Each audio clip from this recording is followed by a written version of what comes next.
네, 챕터 3까지 왔습니다.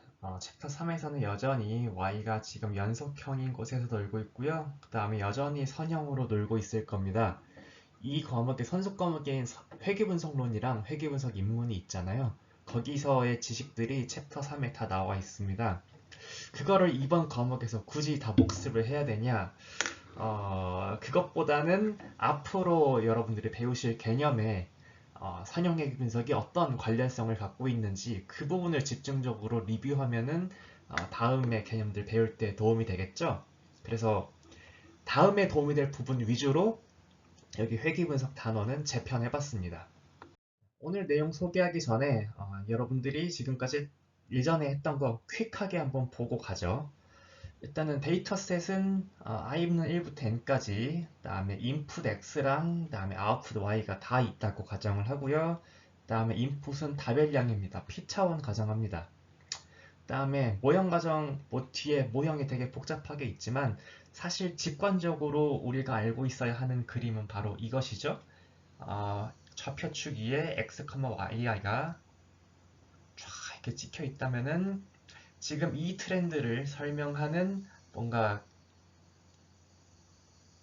어떤 진짜 곡선 F가 있어가지고 F 스타가 있어가지고 F 스타 위에서 X, YI가 적당히 노이즈가 섞여가지고 탁탁탁탁 왔다 갔다 한다. 이게 지금 가정이 되어 있고요.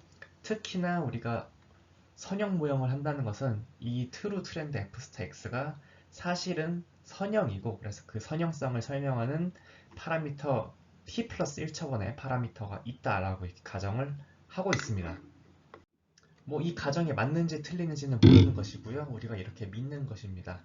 그러면은 요 베타 제로 스타랑 난 베타 스타를 어떻게 근사를 할 수 있느냐? 회계분석 입문과 회계분석론에서의 내용에 의하면은 어떻게 했습니까? 최소 제곱법으로 추정을 했었죠. 그래서 주어진 한 점 yi에 대해서 떤 베타 제로랑 베타라는 의미의 어떤 벡터가 주어졌다고 할 때 그 녀석과 주어진 x를 이용한 선형 결합 사이에서 우리가 관찰한 yi랑 예측값 사이에서 어떻게 합니까? 둘의 차이를 이를테면 그림에서는 여기 차이가 되겠죠? 이 차이의 제곱들을 모든 점에 대해서 다 더한 다음에 편기를 내죠. 자, 이런 것들이 베타 제로랑 오타 죄송합니다.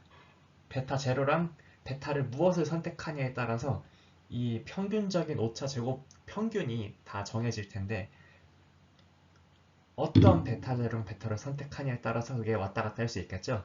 그 중에 이 오차 제곱 평균을 최소로 하는 베타 제로랑 베타를 우리는 찾고 싶고요. 그래서 그 최소 합원을 베타 제로 해시랑 베타 해시라고 할 겁니다. 자, 그러면은 우리가 핏한 곡선은 어떻게 되는 겁니까? 베타 제로 해시랑 베타 해시를 써가지고 f hat x를 다시 구성을 합니다. 아마 f hat x는 뭐 이렇게 생겼을 수도 있겠죠. 자, 화면 오른쪽 위에 제가 그림을 새로 그렸습니다. 다음에 선을 새로 그었습니다. 그래서 f hat x가 생겼으면은 우리가 예측값을 어떻게 내놓는 겁니까? 자, x new에 대해서 y hat new를 어떻게 계산하면 예측값을 어떻게 주냐면은 오타 죄송합니다. x new의 그 함수 값으로 계산을 하고 베타 제로 헷 더하기 베타 헷 다음에 x new의 그 내적으로 예측값을 뱉어주게 됩니다. 그래서 이 모형이 얼마나 괜찮은지는 우리가 만약에 y new를 알고 있었다면은 이 y new랑 y hat new를 어떻게든 비교를 하게 되겠죠. 그러면은 이제 그 지난 옛날 선수 과목들에서 뭐 이것에 대해서 많이 배웠을 겁니다. 뭐 베타 햇이 정말로 뭐 이렇게 베타 햇이 정말 의미가 있는 파라미터냐, 유의한 파라미터냐, 아니 그다음에 전반적으로 모형의 평가는 어떻게 하느냐, 그다음에 뭐 어떤 만약에 x가 그냥 컨티뉴어스가 아니라 x에 만약에 뭐 범주형 변수가 들어가면은 피팅을 어떻게 하느냐, 그다음에 아웃라이어가 있을 때 어떻게 하느냐 다양하게 배우셨을 겁니다. 그거는 선수 과목들을 믿고 다 뛰어넘고요. 저희한테 필요한 건 다음 시간에 다양한 방법론으로 공부하기 위해 우리가 핵심적으로 살펴보고 싶은 것은 이 두 개입니다. 첫 번째로는 최소 제곱법을 다시 살펴봅시다. 자, 대체 이 최소 제곱법은 어떻게 생각한 걸까요? 우리는 이제 Y 연속형일 뿐만 아니라 Y 범주형도 살펴볼 거고, 그다음에 여러분들이 이 과목을 다 들으시고 나면은 범주형도 아닌, 그다음에 단순히 스칼라의 그 Y 연속형이 아닌 다양한 상황들을 마주하실 가능성이 큽니다. 그럼 그럴 때 우리는 어떠한 원리를 찾아가 가지고 이 최적화 문제를 구성을 하는 게 좋을까?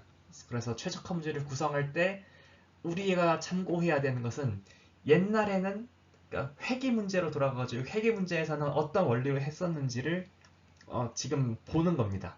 그래서 이 최대 우조 추정 원리랑 경험적 위험 최소화 원리에서 최소 제곱법을 제가 이제 설명을 할 건데요. 제가 바라건대 여러분들이 처음 마주하는 문제에서 이 머신러닝 문제 어떻게 풀어야 돼 하는 생각이 들었을 때, 여기서 최대 우조 추정량이라면 어떻게 구할 수 있을까? 여기서 경험적 위험 최소화라면은 어떻게 볼 수 있을까? 이 아이디어에서부터 출발하셨으면 좋겠습니다. 그래서 이 단원에서도 최소 제곱법을 최대 우조 추정과 경험적 위험 최소화 원리에서 출발해서 이 둘로부터 최소 제곱법을 유도를 해볼 거예요. 지금 미리 말씀드리자면 최대 우조 추정이 가장 보통 사람들이 많이 쓰는 거고요. 그 다음에 경험적 위험 최소화가 더 큰 프레임워크입니다. 그래서 최대 우조 추정이 경험적 위험 최소화의 한 분류에 속해요. 그 다음에 한 가지 또 포인트는 컴퓨터로 이 문제를 1번 수식을 어떻게 계산하느냐입니다. 자, 다변수 함수의 최소화 문제를 그냥 컴퓨터한테 시키면 되죠, 뭐 이렇게 얘기할 수 있을까요?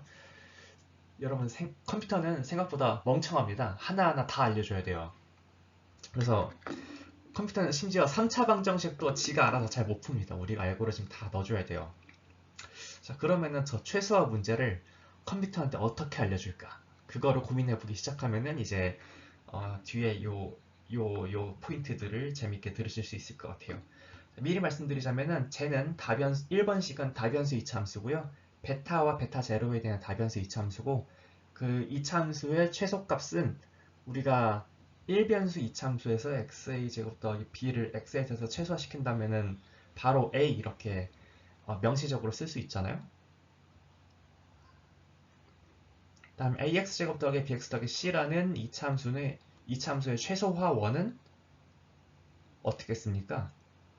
마이너스 a분의 b였나요? 자, 아무튼 이렇게 최소화원을 이 제곱 이차함수의 개수들의 명시적인 계산으로 쓸 수 있잖아요. 그래서 최소제곱법에서도 그런 식으로 쓸 수가 있습니다. 여러분들이 아마 지난 그 선수 과목에서 들으셨을 것 같기도 합니다. 다시 한번 톱파보도록 하죠. 그래서 제 생각에는 그 최대 우도 추정은 여러분들이 수리 통계에서 익숙하실 테고, 그 다음에 그 행렬 연산도 좀 익숙하실 것 같습니다. 여기 경험적 위험 최소화는 조금 새로운 개념이라서 조금 어려우실 수도 있어요. 별표입니다. 지금 당장 이해는 바라지 않지만 학기가 끝날 때쯤이면 이 ERM식의 사고방식에 익숙해지셨으면 하는 마음입니다.